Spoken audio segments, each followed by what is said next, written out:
அனைவருக்கும் அன்பு வணக்கம். இஸ்ரேல் ஈரானுக்கு எதிராக மிகப்பெரிய தாக்குதலை நடத்த இருக்கின்றார்கள். போல்டஸ்ட் பிரெசிஷன் ஸ்ட்ரைக் அப்படின்னு சொல்லலாம். அவங்களுடைய nuclear installations and ballistic missile storage இதெல்லாம் கம்ப்ளீட்டாக நாங்கள் துவம்சம் பண்ணிட்டோம் அப்படின்னு இருக்காங்க. அதை பற்றி நம்ம பின்னாடி விரிவாக பார்க்கலாம். இது எதிர்பார்த்தது தான். ஆனால் எதிர்பார்க்காத விஷயம் என்னன்னா, ஈரான் இந்த அளவுக்கு அவங்களுடைய டிஃபென்ஸில் கோட்டை விடுவாங்க அப்படின்னு யாருமே நினச்சி கூட பார்க்கல. ஏன்னா அந்த அளவுக்கு அவங்களுடைய ரெட்டாரிக் இருந்தது. இந்த உதார் விடுறது அப்படின்னு சொல்லுவாங்க இல்லையா மெட்ராஸ் பாஷையில், அந்த மாதிரி தான் நாங்கள் யார் தெரியுமா என்ன பண்ணுறோம் அப்படின்னு. கொஞ்ச காலத்துக்கு முன்னாடி இஸ்ரேல் என்ன பண்ணாங்க, ஈரானுக்கு எதிரான ஒரு தாக்குதலை நடத்தினார்கள். அதுக்கு ரிட்டாலியேஷனாக ஈரான் இது கூட நம்ம டிவியில் பார்த்துருப்போம், அப்படியே வாரியாக இஸ்ரேலை நோக்கி ட்ரோனு மிசைல்ஸ் இதெல்லாம் லான்ச் பண்ணாங்க. பட் பெரிய எஃபெக்ட் ஒன்றும் கிடையாது. ஆனால் இஸ்ரேலுடைய அன்றைய தாக்குதல் அப்படின்றது சரியாக கணக்கு பண்ணி அவங்களுடைய அந்த ஏர் டிஃபென்சஸ்லாம் வைப் அவுட் பண்ணிட்டாங்க. ஆனால் ஈரான் என்ன சொல்லிட்டு இருந்தாங்க, அதெல்லாம் நாங்கள் ரீபில்ட் பண்ணிட்டோம், எங்களுடைய டிஃபென்ஸ்லாம் ரொம்ப ஸ்ட்ராங்காக இருக்குது அப்படின்னு சொல்லியிருந்தாங்க. எப்படிங்க 200 ஃபைட்டர் ஜெட்டு உங்கள் ஊருக்குள்ளே டொப்பு டொப்பு டொப்புன்னு எல்லா இடத்துலையும் கரெக்டாக பார்த்து குண்டை போட்டு போயிருக்காங்க. நீங்கள் என்னடானா எங்கள் ஏர் டிஃபென்ஸு அப்படின்னு சொல்லிட்டு இருக்கீங்க. மேபி ஈரான் அவங்களுடைய ஏர் டிஃபென்ஸை ரீபில்ட் பண்ணியிருக்கலாம். ஆனால் நம்ப முடியாத ஒரு விஷயம் நடந்திருக்கின்றது. அதாவது ஈரானுக்குள்ளேயே ஒரு ட்ரோன் பேஸ் அதை இஸ்ரேல் உருவாக்கி இருக்கின்றார்கள். அங்கே ஜெட்டு வர்றதுக்கு முன்னாடி இந்த ட்ரோன்ஸ் எல்லாம் ஆப்ரேட் பண்ணி எங்கெங்கெல்லாம் அவங்களுடைய அந்த ஏர் டிஃபென்ஸ் இருக்கோ அதையெல்லாம் நியூட்ரலைஸ் பண்ணிட்டு அப்படியே சந்தடி காட்டாமல் ஜெட்டில் டொப்பு டொப்புன்னு குண்டை போட்டு போயிருக்காங்க. என்னதான் நீங்கள் உங்களுடைய எதிரி நாட்டுக்குள்ளே உங்களுடைய ஏஜென்ட் எல்லாம் ஊடுருவி இருந்தாலுமே அங்கேருந்து தகவலை நீங்கள் கடத்த முடியும். இல்லை ஏதாவது சின்ன அளவில் துப்பாக்கி இந்த மாதிரி விஷயங்களை நீங்கள் உள்ளுக்குள்ளே கொண்டு போகலாம், இல்லை அங்கே லோக்கலில் வாங்கலாம். ஆனால் ஒரு ட்ரோன் பேஸ் அப்படின்னும் போது, அதுவும் 200 ஃபைட்டர் ஜெட் வருது அப்படின்னா, அப்போ இவங்க எந்த அளவுக்கு ட்ரோன்ஸை யூஸ் பண்ணியிருக்கணும். அப்போ இதுக்கெல்லாம் ஒரு பேஸ் உருவாக்கி இருக்காங்கன்னா, முதல்ல அந்த ட்ரோன்ஸு அதை எப்படி கொண்டு சேர்த்தாங்க, அது எப்படி லோக்கல்லையே வாங்கினாங்களா, லோக்கலில் வாங்கினா இன்னும் பெரிய சந்தேகம் வந்திருக்கும். இப்படியெல்லாம் கேள்வி வருது இல்லையா. எல்லாத்துக்கும் மேலே அந்த ட்ரோன்ஸை ஈரானுக்குள்ளே எப்படி கொண்டு சேர்த்தாங்க அப்படின்னும் போது தான் அக்கம் பக்கத்தில் இருக்கவங்க மேலெல்லாம் சந்தேகம் வருது. ஈரானுடைய மேப்பை பாருங்கள் நீங்கள். இந்த பக்கம் சவுதி அரேபியா இல்லை ஈராக்கு இந்த மாதிரி நாடுகள் தான் சுற்றி இருக்குது. எப்படி அவங்க நாட்டு வழியாக பை ரோடு எடுத்துகிட்டு வந்தாங்களான்னா சான்ஸ் கிடையாது. ஒரே ஒரு சஸ்பெக்ட் யார் அப்படின்னா அஜர்பைஜான். நம்ம ஏற்கனவே இது பார்த்துருக்கோம், அர்மீனியாவுக்கும் அஜர்பைஜானுக்கும் நடுவில் சண்டை நடந்துட்டுருக்கு அப்படின்னு. அர்மீனியா இவங்களுக்கும் ரஷ்யாவுக்கும் நடுவில் ஒரு ஒப்பந்தம் இருக்கின்றது, செக்யூரிட்டி பேக்ட். ஆனால் அவங்க கை கழுவி விட்டாங்க அர்மீனியாவை. அந்த அர்மீனியாவுக்கு இந்தியாவிலிருந்து ஆர்ம்ஸ் நம்ம சப்ளை பண்ணிகிட்ருக்கோம். இந்தியாவும் இஸ்ரேலும் நட்பு நாடுகள், அர்மீனியாவும் அஜர்பைஜானும் எதிரி நாடுகள். நாம் அர்மீனியாவுக்கு ஹெல்ப் பண்ணுறோம், இஸ்ரேல் அஜர்பைஜானுக்கு ஹெல்ப் பண்ணியிருக்குது. இன்ஃபேக்ட் டர்க்கி இருக்குது பாருங்க, அதுக்கும் இஸ்ரேலுக்கும் ஆகாது. ஆனால் டர்க்கியும் அஜர்பைஜானுக்கு ஹெல்ப் பண்ணின்னு இருக்குது. ஓகே, டர்க்கி நான் கூட புரிஞ்சுக்க முடியும், அதுவும் ஒரு இஸ்லாமிக் கண்ட்ரி, அஜர்பைஜானும் ஒரு இஸ்லாமிக் கண்ட்ரி, அதனால ஹெல்ப் பண்ணுறாங்க அப்படின்னு. ஆனால் அந்த அஜர்பைஜானுக்கும் ஈரானுக்கும் ஆகாது. எங்கள் ரெண்டுமே இஸ்லாமிக் கண்ட்ரிஸ் தானேங்கன்னா இங்கே தான் இருக்குது பெரிய குழப்பம். அந்த அஜர்பைஜான் இருக்கு இல்லையா, அந்த நேட்டிவ் பீப்புள் அசீரிஸ் அப்படின்னு அவங்க ஈரான்லேயும் இருக்காங்க. அந்த ரெண்டு நாட்டு பார்டர் அது உள்ளுக்குள்ளே இருக்க இடங்கள்ல அவங்க எதுவும் குழப்பம் பண்ணக்கூடாது அப்படின்றதுக்காக ஈரான் அஜர்பைஜானை எதிர்க்கின்றது. ஸோ இந்த ட்ரோன் பேஸ் செட் பண்ணியிருக்கணும் அப்படின்னா அது அஜர்பைஜான் உதவியோடு தான் நடந்திருக்க முடியும் அப்படின்றாங்க. ஆனால் அஜர்பைஜான் 2023 இல்லை நாங்கள் இஸ்ரேலுக்கு எந்த விதமான உதவியும் செய்வதில்லை, செய்யவும் மாட்டோம் அப்படின்னு சொல்லியிருக்காங்க. சரி, இது மாதிரி எத்தனையோ பேர் எவ்வளோ சொல்லியிருக்காங்க, அந்த மாதிரி தான் நம்மளும் இதை எடுத்துகிட்டு போனோம். ரைட். இப்போ இஸ்ரேல் அந்த ஈரான் மீதான தாக்குதலுக்கு சொல்லப்பட்ட காரணம், அதுக்கு முன்னாடி இதில் எல்லா செய்திகளும் என்ன கூறுகின்றன, இந்த மாதிரி கிட்டத்தட்ட எல்லா நியூக்ளியர் இன்ஸ்டலேஷன்ஸையும் அவங்க அழிச்சிட்டாங்க.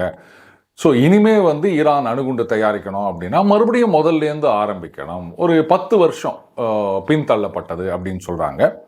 கூடவே இஸ்ரேலி டிஃபென்ஸ் ஃபோர்ஸஸ் என்ன சொல்கிறாங்க, ஈரானுடைய அந்த பேலிஸ்டிக் மிசைல் அதெல்லாம் எங்கெங்கெல்லாம் ஸ்டோர் பண்ணி வச்சுருந்தாங்களோ அதெல்லாம் அந்த பங்கர் பஸ்டர் பாம் அப்படின்னு சொல்லுவாங்க. நார்மலாக நம்மளாம் என்ன பண்ணுவோம், ஒரு குண்டு போடுவோம், கட்டடம்லாம் இடியும், இது தான் பார்த்துருக்கோம் இல்லையா. இந்த மாதிரி நியூக்ளியர் இன்ஸ்டலேஷன்ஸோ இல்லை மற்றபடி இந்த பாம்ஸு இதெல்லாம் என்ன பண்ணுவாங்க, மிசைல்ஸ் இதெல்லாம் அண்டர் கிரவுண்டில் பதுக்கி வைக்கிறது அப்படின்றது உண்டுங்க. அது அண்டர் கிரவுண்டுன்னா சும்மா பள்ளம் தோண்டி மேலே மண் போட்டு மூடுறது கிடையாது. ரீஇன்ஃபோர்ஸ்டு கான்கிரீட்னு சொல்லுவாங்க. அது வந்து 1 மீட்டர் 2 மீட்டர் அளவுக்கு கூட அந்த கான்கிரீட் திக்காக இருக்கும். அதுக்கு அடியில் பங்கரில் இது முக்கியமான மிசைல்ஸு ஆர் நியூக்ளியர் மிசைல்ஸு இதெல்லாம் வந்து ஸ்டோர் பண்ணி வைப்பாங்க. இதுக்கு தான் வந்து பங்கர் பஸ்டர் பாம் அப்படின்னு சொல்லுவாங்க. அது வந்து அவ்வளோ ஆழத்துலையும் ஊடுருவி போயிட்டு அங்கே போய் வெடித்து துவம்சம் பண்ணிட்டு வந்துடும். ஆர்எல்ஸ் முதல்ல ஒரு பங்கர் பஸ்டர் போட்டு அது வந்து ஓட்டை போட்டு கேப் விட்டோடனே அதுக்கப்புறம் நார்மல் பாம்ஸை போட்டு அடிக்கிறது, இதுவும் ஒரு டெக்னிக் இருக்குதுங்க. இதையெல்லாம் யூஸ் பண்ணி அந்த யுரேனியம் என்ரிச்மெண்ட் ஃபெசிலிட்டி அதை நாசம் பண்ணிட்டோம். அந்த சென்ட்ரிஃபியூஜ்னு சொல்லுவாங்க, அது இருக்க இடத்தெல்லாம் நாசம் பண்ணிட்டோம். அடுத்தது பேலிஸ்டிக் மிசைல் ஸ்டோர் பண்ணி வச்சிருந்த இடத்துலையும் நாசம் பண்ணிட்டோம். கூடவே அவங்களுடைய ஃபைட்டர் ஜெட்ஸ் அதெல்லாமும் வந்து நாங்கள் நியூட்ரலைஸ் பண்ணிட்டோம், இன்கெப்பாசிட்டேட் பண்ணிட்டோம். அதாவது அது பறக்க முடியாத அளவுக்கு டேமேஜ் பண்ணிட்டோம், குண்டு போட்டு நாசம் பண்ணிட்டோம் அப்படின்றது இஸ்ரேலுடைய கிளைம். ஆனால் ஃபார்தோ அப்படின்ற ஒரு இடம், இது நம்ம கொஞ்ச நாள் முன்னாடி பார்த்துருக்கோம். அந்த நியூக்ளியர் இன்ஸ்டலேஷன் வந்து மலைக்கு அடியில் அவங்க வச்சுருக்காங்க. அதை வந்து இஸ்ரேல் அட்டாக் பண்ணல. அதனால தானோ என்னவோ தெரியல, இஸ்ரேல் என்ன சொல்லியிருக்காங்க, இது வந்து ஒன் ஆஃப் கிடையாது, இது இன்னும் தொடரும். ஈரான் வந்து அணுகுண்டு தயாரிக்கணும் அப்படின்ற எண்ணத்தை கைவிடுற வரைக்கும் இது தொடர்ந்து கொண்டே இருக்கும். எப்படி நம்ம ஆப்ரேஷன் சிந்தூர் அப்படின்றது முடியலைங்க, இட் இஸ் கண்டினியூங் அப்படின்னு சொல்லியிருக்கோம் இல்லையா, அதே மாதிரி தான் இஸ்ரேல் சொல்லியிருக்காங்க இந்த ஆப்ரேஷன் ரைசிங் லயன் அப்படின்றது இன்னும் தொடர்ந்து நடக்கும் அப்படின்னு சொல்லியிருக்காங்க. ஏன்னா இந்த ஃபர்தோ அது வந்து மலைக்கடியில் ரொம்ப ஆழத்தில் சேஃபாக வச்சுருக்காங்க ஈரான். ஸோ இன்டர்னல் சபர்டேஜ் உள்ளுக்குள்ளே இருந்து பண்ணாதான் அது எஃபெக்டிவாக இருக்கும். பட்டு இப்போ வந்து ஈரான் கொஞ்சம் உஷாராக இருப்பாங்க, அந்த அளவுக்கு கோட்டை விட மாட்டாங்க அப்படின்னு நம்பலாம். அதனால தான் தொடரும் போட்டிருக்காரு பெஞ்சமின் நெத்தன்யாஹூ. சரி, இப்போ ஈரானோட ரிட்டாலியேஷன் எப்படி இருக்கும் அப்படின்னா, உடனே ஆரம்பிச்சிட்டாங்க அவங்க 100 ட்ரோன்ஸ் அமைச்சிருக்கோம் அப்படின்னு. என்ன பிரயோஜனம் அப்படின்னு எனக்கு தெரியல. ஏன்னா அவங்க கிட்ட இருக்க ட்ரோன்ஸ் பார்த்தீங்கன்னா ஷஹீட் 136 அப்புறம் ஷஹீட் 238 அப்படின்னு. இதில் 136ஓட ஸ்பீட் அப்படின்றது வந்து மேக்ஸிமம் ஒரு 185 கிலோமீட்டர்ஸ் பர் ஹவர். அண்ட் அந்த 238 வெர்ஷனோடது வந்து 500 கிலோமீட்டர்ஸ் பர் ஹவர். எவ்வளோ ஒன்றா இருக்கட்டும், அந்த ஈரானுடைய வெஸ்டர்ன் மோஸ்ட் பார்ட்லேருந்து இஸ்ரேலுடைய அந்த ஈஸ்டர்ன் மோஸ்ட், அதாவது இங்கேருந்து அங்கே போனோம்னா மினிமமே கிட்டத்தட்ட ஒரு 1000-1200 கிலோமீட்டர் இருக்குதுங்க, பாயிண்ட் டு பாயிண்ட். அப்போது நீங்கள் வந்து ஒரு 185-200ன்னு வச்சுக்கோங்க ரவுண்டாக, 200 கிலோமீட்டர் ஸ்பீடில் இந்த ட்ரோன் போகுது அப்படின்னு சொன்னால் 6 மணி நேரம் ஆகும். 6 மணி நேரம் ஒரு ட்ரோன் வந்து இஸ்ரேல் நோக்கி வருகின்றது அப்படின்னு சொன்னால், ஒரு 600 கிலோமீட்டரில் வரும்போது அவங்க டிடெக்ட் பண்ணால் கூட 3 மணி நேரம் டைம் இருக்குது ஏர் டிஃபென்ஸ் ஆக்டிவேட் பண்ணுறதுக்கு. இது எங்கேயாவது வேலைக்கு ஆகும் அப்படின்னு நினைக்கிறீங்க? சரி, 500 கிலோமீட்டர் ஸ்பீடில் இருக்கிற அந்த 238 வெர்ஷன் அது அனுப்பினா கூட குறைந்தபட்சம் மினிமம் 2 மணி நேரம் ஆகும் இஸ்ரேலை போய் அட்டாக் பண்ணுறதுக்கு. நான் சொல்கிறது பார்டர் உள்ளே போய் அட்டாக் பண்ணணும்னா மேபி 2 மணி நேரம் கூட ஆகலாம். இதையும் இஸ்ரேலிஸ் டிடெக்ட் பண்ணிட்டாங்க அப்படின்னு சொன்னால் 1 மணி நேரம் அவங்களுக்கு டைம் இருக்குது, குறைந்தபட்சம் 1 மணி நேரம். அதுக்குள்ளே அவங்களால எதுவுமே பண்ண முடியாதா?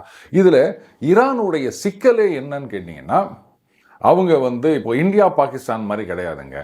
ஈரான் வந்து ட்ரோன் அனுப்பணும் அப்படின்னு சொன்னால் இட் ஹேஸ் டு கிராஸ் முதல்ல ஈராக்கு, அதுக்கப்புறம் இதர் ஜோர்டான் ஆர் சிரியா. இந்த 2 நாடுகளை தாண்டி தான் இஸ்ரேலை நீங்கள் அட்டாக் பண்ண முடியும். அப்போ இஸ்ரேல் மட்டும் எப்படி வந்தது அப்படின்னு கேட்டிங்கன்னா, அதான் அமெரிக்காவுடைய சப்போர்ட் இருந்ததுனால மற்ற நாடுகள் அப்படியே ஒதுக்கிட்டாங்க. இஸ்ரேல் அட்டாக் பண்ண போகுது அப்படின்னு சொன்ன உடனே ஏர்பேஸை சொல்லி வச்ச மாதிரி கிளியர் பண்ணி கொடுத்துட்டாங்க. இவங்களுடைய ஃபைட்டர் ஜெட்டெல்லாம் நேராக போயிட்டு வேலையை முடிச்சுட்டு வந்துட்டாங்க. அந்த நாடுகள்லாம் யார்? வேறு யார்? Saudi Arabia, Jordan, Iraq, Syria. இதில் பார்த்தீங்கன்னா சிரியா வந்து பெரிய குடைச்சலாக இருந்ததுங்க இஸ்ரேலுக்கு, அமெரிக்காவுக்குமே சவுதி அரேபியாவுக்கும். இப்போ வந்து அங்கே ஆட்சி மாற்றம் நடந்திருக்கின்றது. யார் தலைக்கு $10 மில்லியன் ரிவார்டு அப்படின்னு சொல்லிட்டு இருந்தாங்களோ அவங்க வந்து இப்போ அமெரிக்காவோட அப்படியே ரொம்ப இணக்கமாக இருக்காங்க. மேபி அந்த $10 மில்லியன் ரிவார்டை வந்து ட்ரம்ப் வாங்கிப்பாரா என்ன அப்படின்னு எனக்கு தெரியல. அது மட்டும் இல்லாமல் சிரியாவுக்கு உள்ள இஸ்ரேல் வந்து முக்கியமாக அந்த மலைப்பகுதிகளில் ஏராளமான பேசஸை கிரியேட் பண்ணி வச்சுருக்காங்க. அடுத்தது ஜோர்டான். ஜோர்டான் வந்து என்றைக்குமே ஈரானுக்கு ஆதரவு கிடையாது, பெரும்பாலும் அவங்க வந்து அமெரிக்கா சைடு தான். அடுத்தது சவுதி அரேபியா. சவுதி அரேபியாவுக்கும் ஈரானுக்கும் என்றைக்குமே ஆவாதுங்க. ஓரளவுக்கு நம்பக்கூடியது அப்படின்னா ஈராக்கு தான். ஆனால் ஈராக்கை தாண்டினாலும் சிரியா ஜோர்டான் ரெண்டுத்தில் ஒன்றை கிராஸ் பண்ணால் மட்டும்தான் நீங்கள் இஸ்ரேலை போய் அட்டாக் பண்ண முடியும். அப்போது ஜோர்டான் சிரியா ரெண்டுமே வந்து இப்போ அமெரிக்காவோட ரொம்ப ஃப்ரெண்ட்ஷிப்பாக இருக்கிறதுனால அங்கே ஈராக்கை தாண்டி வந்துட்டு இருக்கும் போதே இவங்க அதை கண்டுபிடிச்சிட்டு ரைட் வரட்டும் அப்படின்னு சொல்லிட்டு நிதானமாக குருவி சுடுற மாதிரி சுட்டுக்கினே இருப்பாங்க. இந்த வீடியோ கேம்ஸில் வந்து இந்த வாத்து பறக்கும்போது துப்பாக்கியில் சுடுறது அப்படின்னு முன்னாடிலாம் விளையாடுவோம் இல்லையா, அந்த மாதிரி ஒரு ப்ராக்டிஸ் மேட்சாக தான் அது இருக்க போகுது. அப்புறம் நாங்கள் அதை அனுப்புகிறோம் இதை அனுப்புகிறோம் அப்படின்னா சரி, அடுத்தது வந்து பேலிஸ்டிக் மிசைல்ஸ். அவங்க கிட்ட பார்த்தீங்கன்னா ஷஹாப் அப்படின்ற ஒரு மிசைல் இருக்குது. அது வந்து 1300 கிலோமீட்டர் ரேஞ்சு. அதுக்கப்புறம் செஜில்னு ஒன்று இருக்குது, அது 2000லேருந்து 2200 கிலோமீட்டர் ரேஞ்சு. ஓகே, இதுதான் வந்து இஸ்ரேலை அட்டாக் பண்ணக்கூடியது. ஏன்னு கேட்டிங்கன்னா ஈரான்லேருந்து நீங்கள் அனுப்பணும் அப்படின்னு சொன்னால் மினிமம் டிஸ்டன்ஸ் 1200 கிலோமீட்டர் இருக்குதுங்க. அகைன் இது வந்து ட்ரோனோட ரொம்ப ஃபாஸ்ட்டாக போகக்கூடியதான், இல்லைன்னு சொல்லலை. ஆனால் இஸ்ரேலில் அவங்க வந்து அந்த அயன் டோம், அதுக்கப்புறம் டேவிட் ஸ்லிங், அதுக்கப்புறம் அந்த தாட் பேட்ரியாட் எல்லாத்தையும் ஆக்டிவேட் பண்ணி வச்சுருக்காங்க. போதாக்குறைக்கு பிரிட்டன் அண்டு அமெரிக்கா அவங்க 2 பேருடைய ஏர்ஃபோர்ஸையும் ஆக்டிவேட் பண்ணியிருக்காங்க அந்த இன்கமிங் த்ரெட்டெல்லாம் நியூட்ரலைஸ் பண்ணுறதுக்கு. இதில் வந்து secretary of state Marco Rubio அவர் சொல்லியிருக்காரு, இதுக்கும் எங்களுக்கும் சம்மந்தம் இல்லை, எங்களுக்கு தெரியாமல் இந்த அட்டாக் நடந்து விட்டது அப்படின்னு உடனே ட்ரம்ப் சொல்லிட்டாரு. இது வரங்க, எங்கள் ஆளுங்களை நீங்கள் அடிக்கக்கூடாது, நாங்கள்லாம் வந்து இதில் சம்மந்தப்படலை, ஆனால் நீங்கள் எங்கள் ஆளுங்களை அடிக்கக்கூடாது. சரி சொல்லிட்டீங்கல்ல, ஆனால் நீங்கள் இஸ்ரேல் அடிச்சிங்கன்னா நாங்கள் சும்மா இருக்க மாட்டோம். உனக்கு இதுக்கு சம்மந்தம் இல்லைன்னு சொல்லிட்டேன். அப்புறம் அவன் என்ன அடித்தான், நான் அவனை திருப்பி அடிக்கிறேன். அப்போது நீ எதுக்கு உள்ள வர அப்படின்னு. அப்படித்தான் அவர் என்ன சொல்லியிருக்காரு, நான் எவ்வளோ டைம் கொடுத்தேன் நியூக்ளியர் டீல் சைன் பண்ணுங்க அப்படின்னு. ஈரான் கேட்கல. இதில் வேறு நக்கலாக சொல்கிறாங்க, அமெரிக்காவில் இந்த நியூக்ளியர் டீல் நெகோஷியேட் பண்ணுறதுக்குன்னு ஒருத்தரை அப்பாயிண்ட் பண்ணியிருந்தாங்க. அவரும் வந்து இந்த தாக்குதலில் கொல்லப்பட்டுள்ளார். அதில் பேச்சுவார்த்தையில் கலந்துக்கணும் எத்தனை பேர் திரும்பி வருவாங்கன்னு தெரியல. என்ன திமிரு பார்த்தீங்களா அமெரிக்காவுக்கு. இப்போ ட்ரம்ப் சொல்கிறாரு, உடனடியாக நீங்கள் பேச்சுவார்த்தைக்கு வாங்க, சைன் பண்ணுங்க அப்படின்னு. எப்படிங்க, என்னதான் வந்து ஒரு சிறிய நாடாக இருந்தாலும் தோற்கிற நிலைமையில் இருந்தாலுமே இந்த மாதிரி நாங்கள் வந்து கையெழுத்து போடல அப்படின்னா அவங்களெல்லாம் தும்சம் பண்ணிடுவோம், இதை பற்றியா ஏற்கனவே ஒரு ட்ரெய்லர் காமிச்சிக்கிறோம், ஒழுங்கு மரியாதை பயந்துன்னு வந்து கையெழுத்து போடு அப்படின்னு சொன்னால் யார் தான் ஒத்துக்கின்னு கையெழுத்து போடுவாங்க சொல்லுங்கள். இதில் வந்து ஈரானுடைய அந்த ரெவல்யூஷனரி காட் கவுன்சில்னு சொல்லுவாங்க மிலிட்டரி சீஃப் ஹுசைன் சலாமி, அவரும் கொல்லப்பட்டிருக்கின்றார். அகெயின் எனக்கு புரியாத விஷயம் என்னன்னா, அந்த ஆர்மியில் இருக்க முக்கியமான நபர்கள், பெரிய பொசிஷனில் இருக்கவங்க, அதுக்கப்புறம் நியூக்ளியர் சயின்டிஸ்ட்டு, இவங்கள்லாம் வந்து கிட்டத்தட்ட ஒரே அப்பார்ட்மெண்ட்டில் பல இடங்களில் கொடுத்தனம் நடத்திக்கிறாங்க. எப்படிங்க இவங்கெல்லாம் ஹை வேல்யூ அசெட் அப்படின்னு சொல்லும்போது ஒன்று சேஃப்டியாக பங்கரில் இருக்கணும். ஏன்னா அவர் 60 நாள் டைம் கொடுத்துக்கிறாரு. இங்கே அமெரிக்கா கவர்மெண்ட்லேருந்து என்ன பண்ணிக்கிறாங்க, மிடில் ஈஸ்டில் இருக்க நான் மிலிட்ரி பர்சனல் நீங்கள்லாம் எவாக்குவேட் பண்ணிடுங்க அப்படின்லாம் வேற அந்த த்ரெட் லெவல் 4 அப்படின்னு கொடுத்துருக்காங்க. இது உலகத்துக்கே தெரியும், சோஷியல் மீடியாலேயே வந்திருக்குது. அப்போவாது ஈரான் புரிஞ்சுன்னு ஆஹா ஏதோ பண்ண போகிறாங்க போலக்குதே அப்படின்னு சொல்லிட்டு அவங்களுடைய அந்த மிலிட்ரி சீஃப், நியூக்ளியர் சயின்டிஸ்ட் இவங்களெல்லாம் பத்திரமா எங்கேயாவது கொண்டு போய் உட்கார வச்சிருக்க வேணாமா? என்ன நினப்பில் இருந்திருக்காங்கன்னு புரியல. அங்கே கவர்மெண்ட் ஃபங்க்ஷன் ஆகுதா, யாராவது யோசிக்கிறாங்களா, ஒன்றுமே தெரியல. அதனால தான் இப்பேற்பட்ட ஒரு இழப்பு நடந்திருக்கின்றது. நாங்கள் 100 ட்ரோன் அனுப்பிச்சிக்கிறோம் அப்படின்னு சொல்கிறாங்க, அவங்கெல்லாம் குருவி சொல்கிற மாதிரி சுற்றுங்கிறாங்க. என்ன பண்ண போகிறீங்க நீங்கள்? இப்போ ஈரானுக்கு முன்னாடி 2 கேள்விகள் தான் இருக்கின்றன. ஒன்று வந்து ஒத்துக்குன்னு சரிங்க நாங்கள் இனிமேல் அணுகுண்டு தயாரிக்கலை, இங்கே இருக்கிற நியூக்ளியர் இன்ஸ்டலேஷன்ஸ் எல்லாத்தையுமே வந்து நீங்கள் செக் பண்ணிக்கோங்க, இன்டர்நேஷனல் அட்டாமிக் எனர்ஜி ஏஜென்சி எல்லாத்தையும் திறந்து விட்டுறோம், வந்து பார்த்துக்கோங்க அப்படின்னு சரண்டர் ஆகிறது. அப்படி இல்லைன்னா சதாம் ஹுசேன் மாதிரி நாங்கள் வந்து கடைசி வரைக்கும் சண்டை போட்டுக்கினே இருப்போம் அப்படின்னு. கடைசி வரைக்கும்னா எந்த கடைசி வரைக்கும்? ஏற்கனவே உள்ளுக்குள்ள ரெஜிம் சேஞ்ச், இவங்க வந்து அடக்குமுறை, அந்த பழமைவாத கருத்துக்களை திணிக்கின்றார்கள் அப்படின்னு மக்கள் மத்தியில் போராட்டம் நடந்திருக்குது. ஈரான் வந்து ஒரு காலத்தில் ரொம்ப ப்ரொக்ரெசிவ் அப்படின்னு சொல்லப்பட்ட ஒரு கண்ட்ரி, இன்னைக்கு அப்படியே தலைகீழாக மாறிவிட்டது. ஸோ மக்கள் மத்தியிலையும் இந்த அடக்குமுறைக்கு எதிரான கோஷம் வந்து கொண்டிருக்கின்றது. அப்போது உள்ளுக்குள்ள மக்களிடத்திலும் பெரிய அளவு சப்போர்ட் இல்லை, எதிர்ப்பு இருக்கின்றது. இங்கே வந்து எல்லாத்தையும் துவம்சம் பண்ணிட்டு போயிட்டாங்க. நீங்கள் இங்கேருந்து வந்து ட்ரோன்ஸ் அனுப்பணும், ஏன்னா ஈரானியன் ட்ரோன்ஸ் அப்படின்றது வந்து ரொம்ப எஃபெக்டிவாக இருக்குங்க. ரஷ்யாலாம் அதை வாங்கி வச்சுருக்காங்க, அதை தான் யூஸ் பண்ணிகிட்டு இருக்காங்க உக்ரைனுக்கு எதிராக. ஆனால் ரஷ்யா உக்ரைன் விஷயம் வேறு, ஈரான் இஸ்ரேல் விஷயம் வேறு. இங்கேருந்து போகிறதுக்கான டிஸ்டன்ஸ் இருக்குது, அதுதான் முக்கியம் இல்லையா? அப்போது எந்த தைரியத்தில் இவங்க வந்து நாங்கள் சண்டையை கண்டினியூ பண்ணுவோம் அப்படின்னு நினச்சிட்டு இருக்காங்க. இதில் பாகிஸ்தான் விஷயத்தில் பார்த்தீங்கன்னா அந்த OIC அப்படின்னு சொல்கிற அமைப்பு வந்து இந்தியா அது மாதிரிலாம் பண்ணது தப்பு அப்படின்லாம் சொன்னாங்க. சரி, இப்போது ஈரானுக்கு எதிரான தாக்குதல் நடந்திருக்கின்றது. தாக்குதல் நடத்தினது யார்? இஸ்ரேல். இப்போ இதுக்கு என்ன பண்ண போகிறாங்க? சவுதி அரேபியா வந்து கண்டனம் தெரிவித்திருக்கின்றார்கள்.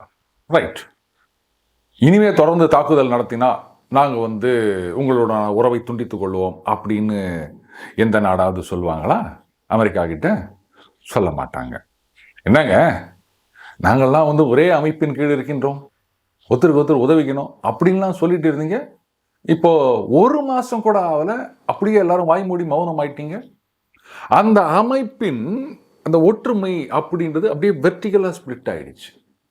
இன்னைக்கு ஈரானை ஆதரிக்கின்ற நாடுகள் அப்படின்னு ஏதாவது சொல்லுங்க. சைனா வழக்கம் போல கண்டனம், ரஷ்யா அதே மாதிரி கண்டனம், இவ்வளவுதான். யாரும் ஓப்பனா வந்து சப்போர்ட் பண்ற நிலைமையில இல்லை ஈரானுக்கு. ஏன்னு கேட்டீங்கன்னா, அவங்க பண்ணி வச்ச வம்பு, இஸ்ரேலை அழிக்க வேண்டும் அப்படின்றத ஓப்பனா சொன்னவங்க அவங்க. அதனால தான் இன்னைக்கு வந்து ஈரானுக்கு ஓப்பனா சப்போர்ட் பண்ண முடியாம இருக்குது. இஸ்ரேல் என்ன சொல்றாங்க, எங்களுடைய அந்த எக்ஸிஸ்டன்ஸ் அதுவே அண்டர் த்ரெட்டு, எங்களை அழிச்சே தீரணும் அப்படின்னு இருக்குது இந்த நாடு. அப்படி இருந்துச்சா நாங்கள் சும்மா விட முடியுமா அப்படின்னு கேட்குறாங்க. நீங்கள் உங்கள் நோக்கம் என்ன ஒன்றா இருந்துட்டு போட்டோம், அதை ஓப்பனாக சொல்லிட்டு வந்தாங்க பாருங்க இத்தனை காலம். இதுதான் பிரச்சனையே. இஸ்ரேல் வந்து கரெக்டாக கணக்கு பண்ணாங்க. அந்த அக்டோபரில் நடந்த இஸ்ரேலுக்கு எதிரான தாக்குதல், ஹமாஸ் எல்லாத்தையும் கடத்திட்டு போனாங்க இல்லையா, அதை கையில் எடுத்துக்கின்னு ஹமாஸை ஒன்றும் இல்லாமல் ஆக்கினாங்க. அதை முடிச்சுட்டு அதுக்கப்புறம் இந்த பக்கம் ஹெஸ்புல்லா பக்கம் வந்தாங்க, அதையும் ஒன்றும் இல்லாமல் ஆக்கினாங்க. ஏன்னா ஈரான் வந்து டைரெக்டாக அட்டாக் பண்ணுறதை விட இவங்க மூலமாக உள்ளுக்குள்ளே தொல்லை கொடுத்தா தான் எஃபெக்டிவாக இருக்கும். இப்போ அங்கே தொல்லை கொடுக்கறதுக்கு யாருமே இல்லை, ஹெல்ப் பண்ணுறதுக்கும் யாரும் இல்லை. ஈரானுக்கு என்ன பண்ண போகிறாங்க? இந்த தாக்குதலை தொடர்ந்து ஈரான் என்ன மாதிரியான நடவடிக்கை எடுக்க போகிறாங்க? முட்டாள்தனமாக மறுபடியும் வந்து மிசைல்ஸ் எல்லாம் அனுப்பி இன்னும் 4 வாங்கி கட்டிக்க போகிறாங்களா, இல்லை வந்து ஒப்பந்தத்தில் கழுத்து போட போகிறாங்களா அப்படின்றத பொறுத்து தான் ஜியோ பாலிட்டிக்ஸ் லெவலில் மிகப்பெரிய மாற்றங்கள் வரவிருக்கின்றன. இது வந்து ரஷ்யா உன்னிப்பாக கவனிச்சிட்ருக்கு. இந்த ஈரானுடைய ஃபுல் ஃப்ளெஜ்டு ரிட்டாலியேஷன், அதை பார்த்த பிறகு தான் என்ன மாதிரியெல்லாம் நடக்கும் அப்படின்னு சொல்ல முடியும். சிம்பிளாக சொல்லணும் அப்படின்னா, இந்த வார் ஃபுல் ஃப்ளெஜ்டாக ஆரம்பிச்சது அப்படின்னு சொன்னால் ஈரானை துவம்சம் பண்ணிடுவாங்க. இது நாள் வரைக்கும் nuclear installations, ballistic missile storage அப்படின்னு தான் அடிச்சுட்டு இருந்த இஸ்ரேல் அண்ட் அமெரிக்கா, பிரிட்டன் 2 பேருமே உள்ளே வந்துடுவாங்க. ஏன்னா நீங்கள் இஸ்ரேல் அட்டாக் பண்ணிங்கன்னா நாங்கள் வருவோம் அப்படின்னு அவங்க சொல்லிக்கிறாங்க. இருந்தாலும் இந்த யுத்தத்துக்கு அவங்களுக்கு எந்த சம்மந்தமும் இல்லை. எப்படி சம்மந்தத்துக்குமே சம்மந்தம் இல்லை அப்படின்னு சொல்லுவார், அந்த மாதிரி தான். ஸோ இந்த கேஸ் என்ன பண்ணுவாங்கன்னா, ஈரான் ஒட்டுமொத்தமாக நாசமாக்கப்படும். முக்கியமாக அவங்களுடைய அந்த ஆயில் ரிஃபைனரிஸ், ஆயில் வெல்ஸ், இதெல்லாம் நாசம் பண்ணுறதுக்கும் ஒரு சான்ஸ் இருக்குது.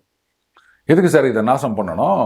ஜெயிச்சுட்டு அங்கே ஆட்சியை மாற்றிவிட்டால் அதுக்கப்புறம் அமெரிக்கா ஃப்ரெண்ட்லி கவர்மெண்ட் வந்துருச்சுன்னு சொன்னால் நல்லது தானே அப்படின்னு. கரெக்டு, ஈரானுடைய ஆயில் சப்ளை குறைஞ்சிடுச்சு அப்படின்னு சொன்னால் ஏற்கனவே ரஷ்யாவுக்கு எதிராக தடைகள் இருக்கின்றன. அண்ணன் அமெரிக்கா அவங்க ஊரில் இருக்க ஆயிலை நிறைய விற்று காசு பார்க்கலாம்ல, ஆயில் விலை ஆல்ரெடி ஏறிடுச்சு. அப்போது வருமானம் அமெரிக்காவுக்கு இல்லை, அது மட்டும் இல்லை, சீனாவுக்கு வருகின்ற அந்த சீப் ஆயில் அதுவும் நிறுத்தப்படும். ரஷ்யா கிட்ட மட்டும்தான் வாங்கிட்டானோ பரவாயில்ல, அது ட்ரம்ப் வேறு சொல்லியிருக்காரு. செகண்ட் வேர்ல்டு வாரில் ரஷ்யா நம்மளோட சண்டை போட்டாங்க, ஆனால் அவங்கள வந்து நம்ம எதிரின்னு சொல்கிறோம். ஜெர்மனி, இட்டலி என்ன சொல்ல புரியுதா? ஜெர்மனி, இட்டாலியும் அமெரிக்கா, பிரிட்டனுக்கு எதிராக சண்டை போட்ட நாடுகள். இன்னைக்கு அவங்களோட கூடி நிற்கிறீங்களே, நம்மளோட சேர்ந்து சண்டை போட்டான் அவனை வந்து அச்சு துரத்தி நிற்கிறீங்களே அப்படின்னு கேட்குறாரு. ஸோ ரஷ்யா ஆயிலை விற்று காசு பார்த்தா இவங்களுக்கு பிரச்சனை கிடையாது.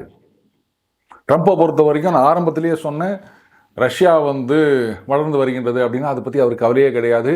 4 வருஷம் கழிச்சு ரிட்டையர் ஆன பிறகு, பதவியை விட்டு போன பிறகு அங்கே வந்து அவர் பிஸ்னஸ் ஆரம்பிச்சிருவார்.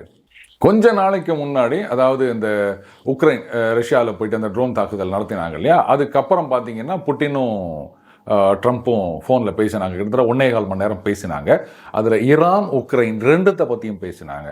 நாங்கள் சண்டை உக்ரைனில் தான் நடக்குது, எதுக்கு ஈரானை பற்றி பேசணும் அப்படின்னா, அங்கே தான் அந்த டீல் நடந்திருக்கு. ஈரான் உனக்கு, உக்ரைன் எனக்கு, ஆளுக்கு பாதியாக பங்கு போட்டுக்கலாம் அப்படின்னு. ஸோ இந்த ஈரான் இஸ்ரேல் யுத்தம் வந்து ஃபுல் ஃப்ளெஜ்டாக ஆரம்பிச்சிடுச்சு அப்படின்னு சொன்னால் உக்ரைன் ரஷ்யா யுத்தத்தை பற்றி யாரும் கவலைப்பட மாட்டாங்க. போதாக்குறைக்கு இப்போ பிரிட்டன், அமெரிக்கா 2 பேரும் ஒன்றா சேர்த்துட்டாங்க இல்லையா இஸ்ரேலுக்காக. உடனே ஃப்ரான்ஸு, ஜெர்மன் அவங்க எல்லாமும் ஒன்றா வந்துடுவாங்க. இங்கே பிஸியாக சண்டை போட்டுட்டு இருக்கும்போது மிடில் ஈஸ்டில் உக்ரைனை பற்றி யாராவது கவலைப்படுவாங்க அப்படின்னு நினைக்கிறீங்க? ஸோ நம்ம அண்ணன் புட்டின் என்ன பண்ணுவார், சோகா உக்ரைனை முழுசாக முழுங்கி ஏப்பம் விட்டுட்டு சொல்லுங்கள் இப்போ யார் வரீங்க அப்படின்னு கேட்பாரு. அண்ட் அல்டிமேட்லி நமக்கு ரஷ்யன் ஆயில் வந்துடும், சீனாவுக்கும் ரஷ்யன் ஆயில் வந்துடும், ரஷ்யாவுக்கு காசு வந்துடும், யூரோப்பியன் கண்ட்ரிஸ் இவங்க தான் ஆயில் விலை ஏற்கனவே ஏறி கிடக்குது, இந்த யுத்தத்தில் இன்னும் ஏறி போச்சு அப்படின்னு சொன்னால் என்ன பண்ணுறதுன்னு தெரியாமல் முழிக்க போகிறாங்க. சரி, இந்த மாதிரியான ஆட்சியாளர்களை தேர்ந்தெடுத்ததற்கு இதைத்தான் அவங்க அனுபவிக்கணும், வேற ஒன்றும் பண்ண முடியாது. மீண்டும் அடுத்த ஒரு சந்திப்போம். வணக்கம்.